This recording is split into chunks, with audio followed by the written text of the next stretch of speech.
Well, how about it? Another Sunday recap with Matt Barrie, Paul Finebaum here on the ESPN College Football YouTube channel. We get here every morning, Paul, every Sunday morning after a busy Saturday and discuss all the goings-ons around the country.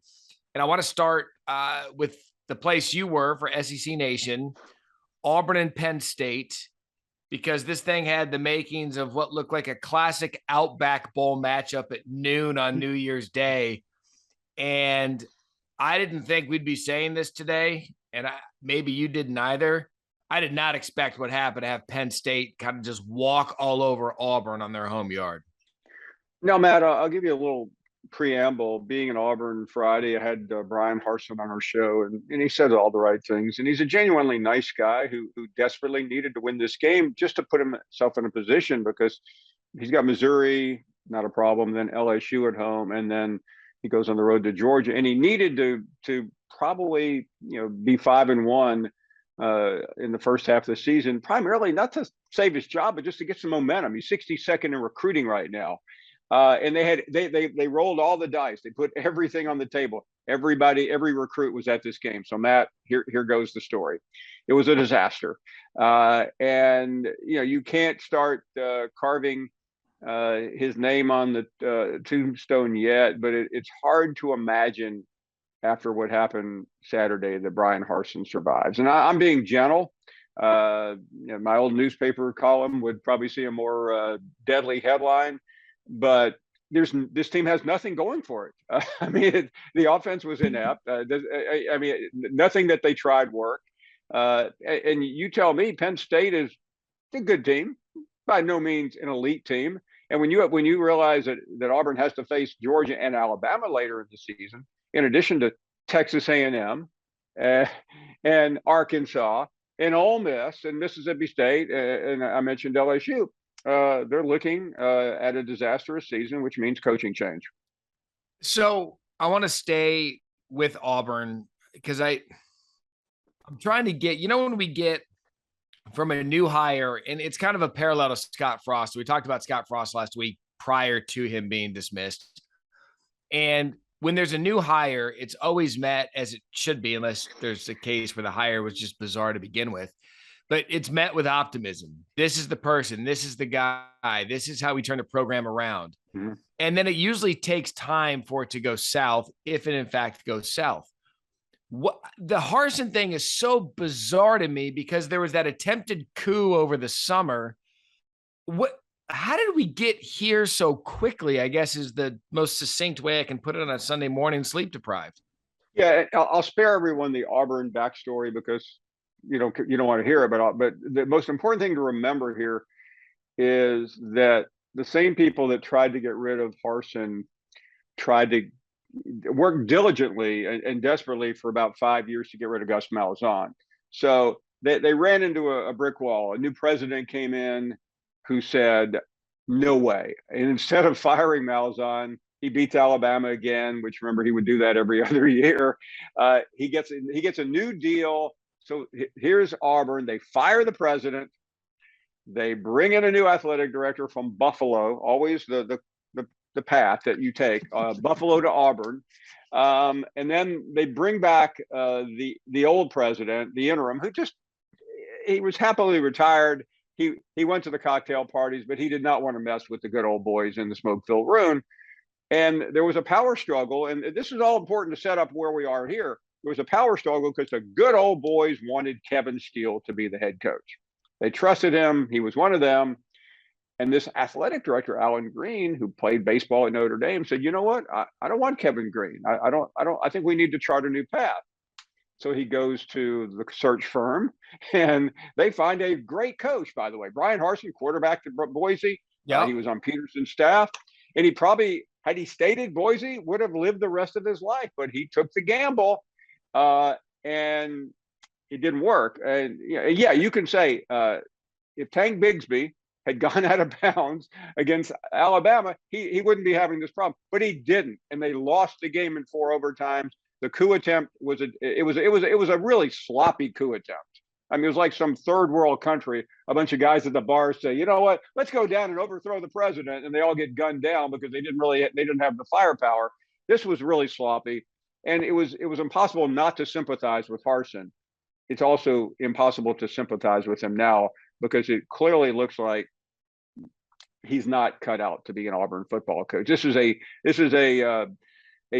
deadly league, as you know, Matt. You've lived in the South, you've covered the SEC, and when you blow the game yesterday, you don't have anywhere else to turn. And it's not that he can't cobble a few more wins together. Right. Missouri next week. I mean, the loser of this game, the Eli Drinkwitz Harsin battle, the loser of this game is not looking like he's going to have a future anywhere.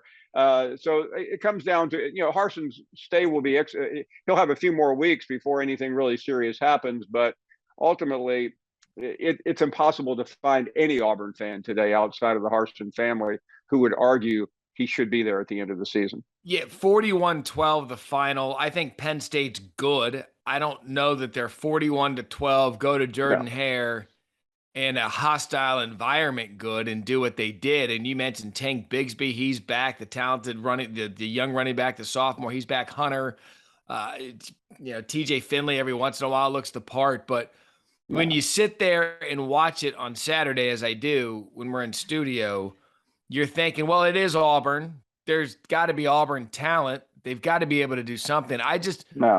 The way that this has fallen so quickly, it never seemed like a good fit.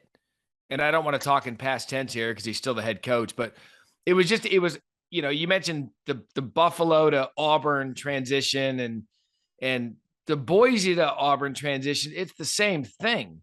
It's just hard. Did I mention that the guy who hired Harsin's already been fired? I guess I should have mentioned that for those who don't.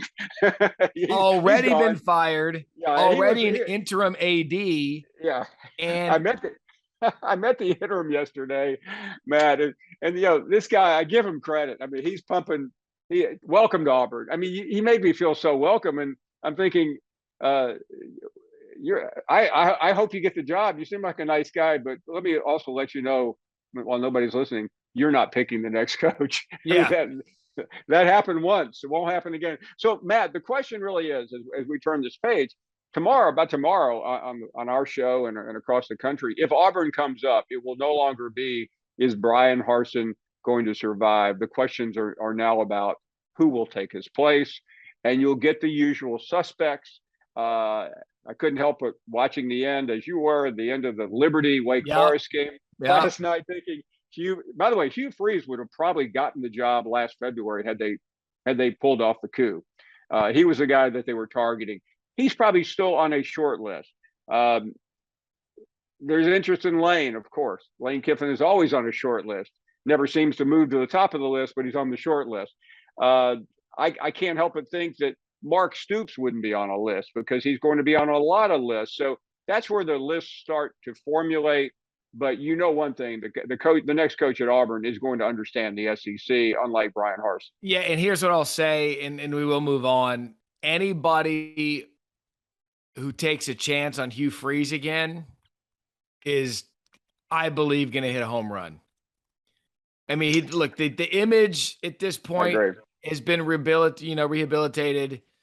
Anyone who does it, and by the way, let's stop acting like some of these other hires with some of these other people. They're all sitting at church this morning doing all the right things.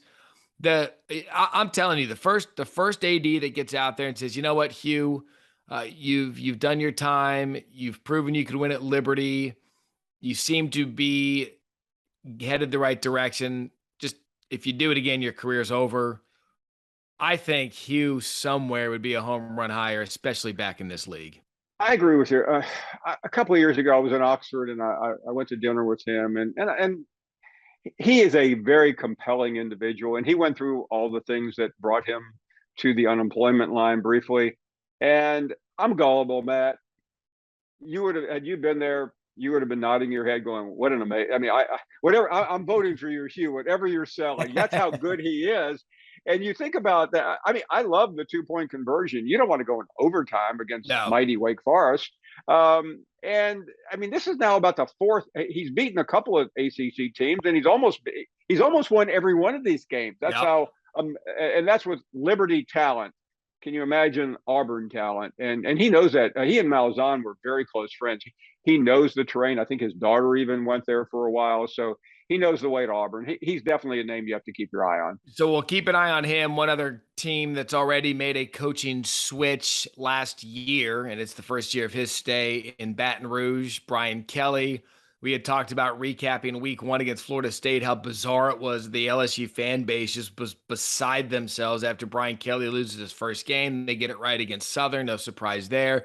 And then they had an opportunity at home last night, conference opener, Mississippi State, and a coach like Mike Leach, who's been there now for a while, people trying to wait for him and Will Rogers and that thing to take the next step. And Paul, here we have LSU, dominant fourth quarter, ran the ball. Jaden Daniels looked good. The defense stepped up. All is well in Baton Rouge this morning. Now 2-1. Brian Kelly got his first SEC win. And what you're going to hear, Matt, one play away from being undefeated. I mean, things change that quickly, but that was the key game. I was telling a Florida friend before last night's near debacle that they really should have beaten Kentucky and lost to Utah. Sometimes you just losing to Florida State now doesn't matter as much. You won the conference game, so you're still alive, and that is going to be like gasoline on a fire for the Bayou Nation, because they feel good, and I think they beat a good team. Mississippi State came in there with a lot of enthusiasm, and I sat on the SEC Nation set yesterday, and I know the country, everybody in the country was watching. Nobody was watching what was going on in Boone, North Carolina, and a lot of my colleagues, Mississippi State. Will Rogers, most underappreciated quarterback in the country. Well, he's back to being underappreciated after the fourth quarter last night. You know what Brian Kelly was kind of striking me every time I watch him, and just because the game was on ESPN, so it's in my ear all day because we're doing the halftime and the cut-ins and all of that. Joe Tess and Greg McElroy, Katie George on the call. What's standing out to me about Brian Kelly, and I don't know if this is because it's the SEC now and he doesn't have his own television network and he's not running South Bend and it's its own CEO. He seems a lot more humble right now through everything, interviews, the way he's kind of shucks and we just need to play better. I have never heard that out of Brian Kelly, and there's something going on with him right now with his public persona where he almost knows that he can't do what he's used to doing because this isn't Notre Dame. This is a conference of really good football teams, 14 to be precise, that can clip you literally any given week. Yeah, I think this started about 2 or 3 years ago at 2 years ago at Notre Dame. He started realizing that, and I think that's when he knew he may be leaving, Matt. And I only know it from a personal situation. I had a really tense relationship with him because, frankly, 5-6 years ago, I thought he was a total clown with some of the stuff that he was doing. Oh, I'm aware. What was it? Our Sunday therapy with Paul Finebaum and the Sunday morning. So anyways, that's a little aside. Continue. I was trying to explain that to somebody the other day, and they said, they let you do that on national television? I said, yeah, different regime at ESPN. But the point being, he's softened a little bit. So I think by the time he landed in Baton Rouge, he was better. And I can only base it on personal encounters, but he goes out of his way to be accommodated. He's still got that snark that I think it's just ingrained in New Englanders. You live up there, you know what I'm talking about. You see it at the drugstore, you see it at the gas station. But I think he'll be okay. And I wonder too, Matt, if he's not watching the situation in South Bend and going, "Thank goodness I got out of there." They tried to make my replacement into being a saint, and now they're saying Hail Marys, trying to stop a Hail Mary. So Brian Kelly's okay. I mean, he's got a chance to make a little bit of noise here in the next few weeks. We know he can recruit, and he's done that so far. I was very skeptical, still a little bit about Jaden Daniels on a full SEC schedule, just because I saw that play out in Tempe. But at least when they need him, he's stepping up. And LSU, again, you're right. They're a blocked extra point away from going to overtime and maybe beating Florida State. So LSU gets back on track, 2-1 of the season, 1-0 in the conference. Speaking of getting back on track, it was the marquee game throughout the country. Texas A&M hosting Miami. Miami comes in with Mario Cristobal, feeling good about themselves. Texas A&M loses the national audience by losing to App State. They don't get College Game Day, but they make the switch to Max Johnson, Paul, and it still wasn't a football Picasso, but Texas A&M gets that much needed win, national television audience against a ranked Miami team. Yeah, and I think you could see this one coming. And I thought it was a pretty remarkable victory considering everything that was going wrong for the program, losing a bunch of players through suspension, through just stupidity or injury. So give Jimbo Fisher a lot of kudos for holding firm. It basically just gave him a stay until the next weekend. I mean, there's still a lot of uncertainty about his future, but it looks better today because that was you thought that was a losable game. Miami was a comedy of errors, as the whole country knows now. But how many false alarms have we had now about the Miami program being back?